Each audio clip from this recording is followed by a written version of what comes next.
აი ასე მალე დავბრუნდით ეთერში და ფანტასტიკური ხილული სასწაული ჩემი ულამაზესი, უნიჭიერესი სალომე ონაშვილი, ფანტასტიკური სტუმრი. იმიტომაც ვხარ რომ შენ უნდა წარადგინო. ლამაზო.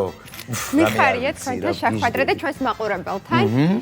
ძალიან საინტერესო თემი და სტუმრით მოვედი როგორც ყოველთვის. როგორ ხართ? რა კარგად გამოიყურებით?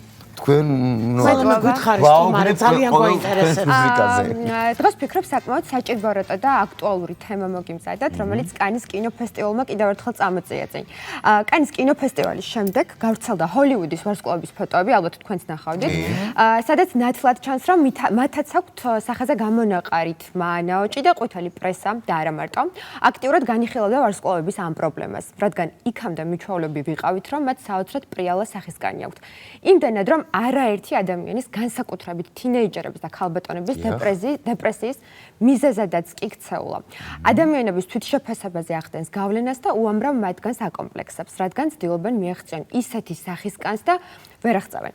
რეალურად არც ძვირადღირებული პროცედურები არსებობს, რომელიც ყველანაირ პრობლემას აგვარებს და ვარსკვლავებიც ჩვენიერი ადამიანები არიან, რომელთაც ხან გამონაყარი აწუხებთ, ხან სხვადასხვა დაავადებები, რომელიც გამონაყარს იწვევს. უფრო ვცლად კი ექიმ ინექციონისტ ზაზა ანდრიაშვილთან ერთად განვიხილავთ ამ საკითხს. მოგესალმებით. ზაზა, ვიხარია რომ სტუმრობთ. მოგესალმებით. მადლობა თავად. მადლობა რომ ჩემი რუბრიკის დღევანდელი. მოგესალმებით, დიდი მადლობა, დაბრძანდით. დღევანდელი სტუმარი ხართ, მადლობა. ჩვენც გიხარია რომ კიდევ ერთხელ ხართ ჩვენი სტუმარი. ძალიან საინტერესო თემი. ძალიან საინტერესო თემა მოგიმზადეთ. დღეს. მოკლედ ყველა აგვალაპარაკა ამ ჰოლივუდის ვარსკვლავებმა და უცნობადმა ხალხმა და დიდი აჟიოტაჟი გამოიწვია და მესმის კიდევაც რატოც გამოიწვია, იმიტომ რომ ეს ადამიანები არიან მისაბაძი ადამიანები და ყოველთვის თითქოს და ისეთი გლუვი კანით და ლამაზი კანით და პრიალა კანით გამოდიოდნენ მაყურებლის წინაშე და უცბად ბრახტა აღმოჩნდა რომ ამხელა პრობლემები ქონიათ მათაც, ხო? ანუ გამოდის რომ რაღაცა ტყუილში გვაცხოვრებდნენ, ხო? იმიტომ რომ განსაკუთრებით მოზარდები უფრო მეტად ესე ვთქვათ ნაშვებიან, რა ქვია. ხო. ბაძავენ ესე ვთქვათ ხოდეს და ხო და შესაბამისად უფრო მეტად მძაფრად აღიქვეს მოზარდები. მისაბაძები არიან ბატონო. ზაზა, თქვენთვის თუ იყო მოულოდნელობა ამ ვარსკვლავების ფოტოების ხილვა? იცით რა, ჩვენ ექიმებმა ვიცით უკვე ვის რა პრობლემა აქვს, ეხლა ვადევნებთ თვალსაც და შესაბამისად ჩვენთვის არ ყოფილა ეს ახალი. თუმცა რაღაცა მოსახლეობამ ცოტა მძაფრად მიიღო, იმიტომ რომ კიდევ ერთხელ აღნიშნავ, ისინი არიან მისაბაძი ადამიანები, ზოგი დაკომპლექსებული არის, ზოგსაც უნდა რომ მსგავსი ტიპის კანი ქონდეს, მერე მოდიან ამ ფოტოებით და გვეუბნებიან, რომ იცი რა, მე ესეთი შედეგი მინდა მქონდეს, ესეთი კანი მინდა მქონდეს, მაგრამ ესე არ არის, ამას ჭირდება ეტაპები, მკურნალობა და ბევრი ნიუანსი არის აქ დამალული, რასაც ყურადღების მიქცევა ჭირდება. მათ ფოტოებს როცა უყურებთ ხოლმე, სულ გგონია რა რაღაც ძვირადღირებული პროცედურები არსებობს და ჩვენც გვინდა რომ მათნაირი კანი გქონდეს ამ ფოტოებიდან გამომდინარე, თუ არსებობს. ძვირადღირებულზე აქ არ არის საუბარი, ანუ აქ არის რუტინაზე საუბარი და ანუ ეტაპობრივად უნდა მიყვეს ადამიანი, უნდა თუ დაუშვათ კუჭნაწლავი აწუხებს, ჰორმონალური დისბალანსი აქვს, ვერ იგებს რის გამო აქვს ეს გამონაყარი, აუცილებლად უნდა მიმართოს სპეციალისტს, რომ გაიგოს კონკრეტულად რა აწუხებს მას და რაში არის ეს პრობლემა. მარტივად მოგვარებადი არ არის, ანუ ეს უნდა იყოს ჰიგიენა ელემენტარული, დილა-საღამოს დაბანა, ხო, გამოყენება დამატენიანებლების და ასე შემდეგ.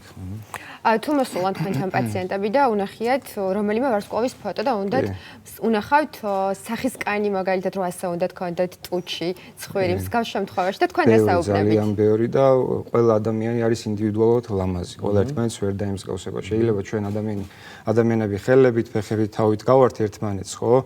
და სხვადასხვა თვალისფერი გვაქვს თუნდაც და ასე შემდეგ. თუმცა ჩვენი შინაგანი ესე ვთქვათ ნივთიერებათა სულა განსხვავდება ერთმანეთისგან. ამიტომ ჩვენ ყოველთვის ვეუბნებით, რომ ერთმანეთს ვერ დავამსგავსებთ, გინდათ სხვადასხვა პროცედურებით, ხო?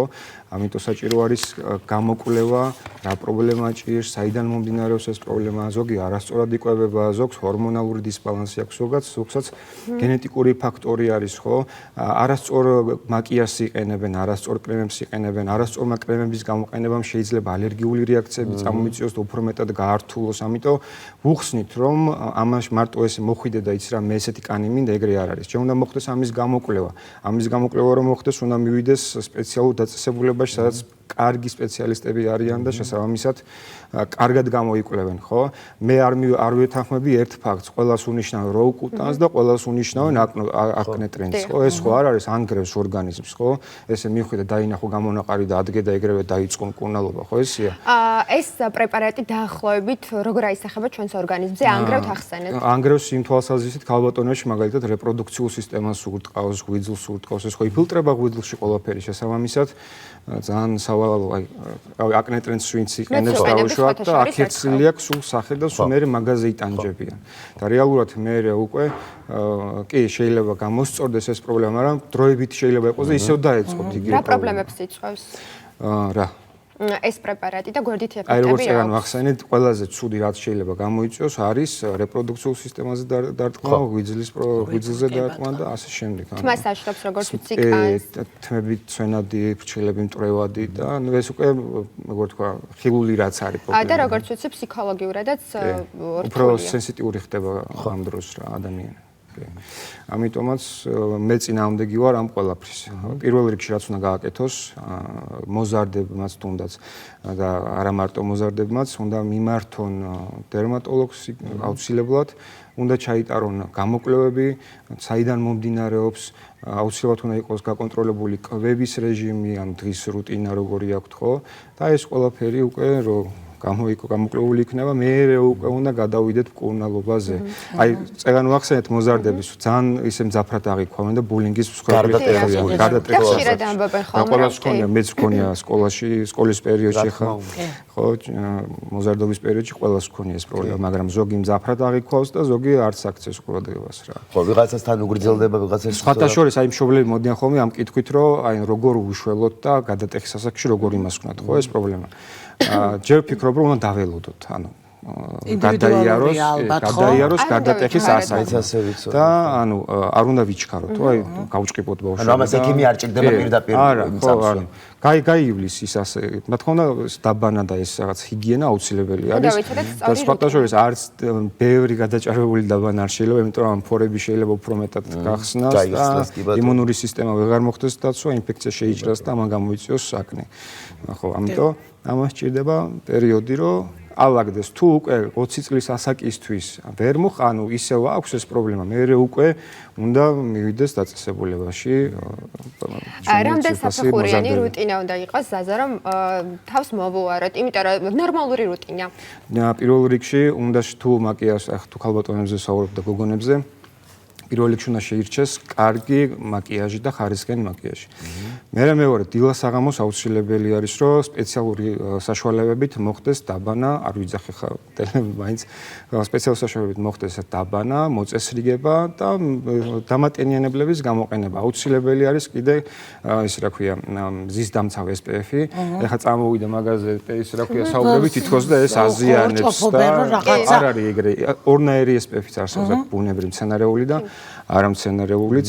ამიტომ ეს პირიქით იცავს ორგანიზმს კიბოს უჯრედებისგან, ანუ არ განვითარდეს კიბო. იქ შეიძლება იმდენი ხალი გვაქვს ჩვენ ორგანიზმის სახეზეც, ტანზეც, ხო? შეიძლება უფრო მეტად გაართულოს და არსებობს სხვათა შორის მოსაზრება, რომ ქიმიური SPF იწვევს კიბოს. ეს რაღაც ამის ბუმი ხო, რომ და უკვე დაბნეულები ვართ რა გავაკეთოთ. მეცნიერულ ეს დაზუსტებული არ არის ესე რა. ამიტომ ორივე დამცველ არა.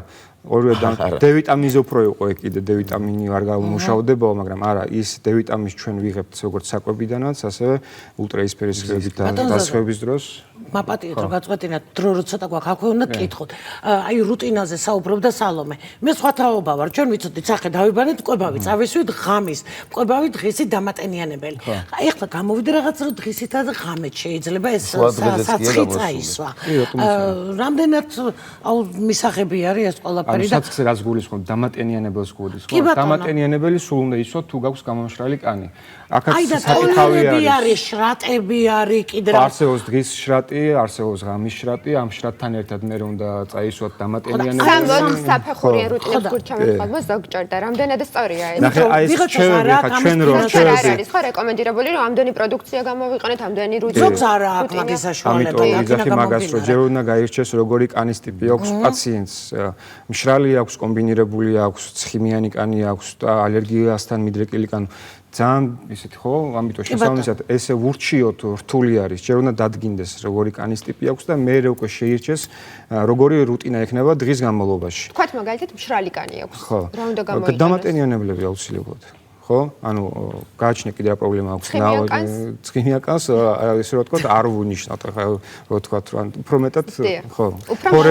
ფორების გამო, ფორები უფრო გაფართოებული არის, უფრო მეტი ცხიმიანობა ძალიან აწუხებს მე ადამიანს და ფორებისკენ მიდრეკილება ისეც აწუხებს. და ქუნა აუცილებლად ვიკითხო, სარეცხის საპონზო, რომელიც არის ყველაფერში და ამბობენ რომ 72%-იანი 72%-იანი ძალიან კარგი არისო სახის დაბანო იმ დროს შიგნით არის სოდა და ეს და საოცრებას აკეთებს. მე ხალხურ მედიცინას არ მივემხრობი, აი თქვენი აზრით გვაინტერესებს. შესაბამისად არ მივემხრობი და სარეცხის საპონი იმისთვის არის ქვია უკვე ხო სარეცხის საპონი, ამიტომ უნდა გამოიყენოს და სხვა დანიშნულება აქვს. სოდა ჭადის ფქვილით აი მეთი ხოლმე რო ხან ეგრევე ჩათვალე რომ პილინგს იკეთებენ რა, ანუ არ შეიძლება არც ეს. მაგას ვიძახი რომ გააჩნია რა პრობლემა აქვს.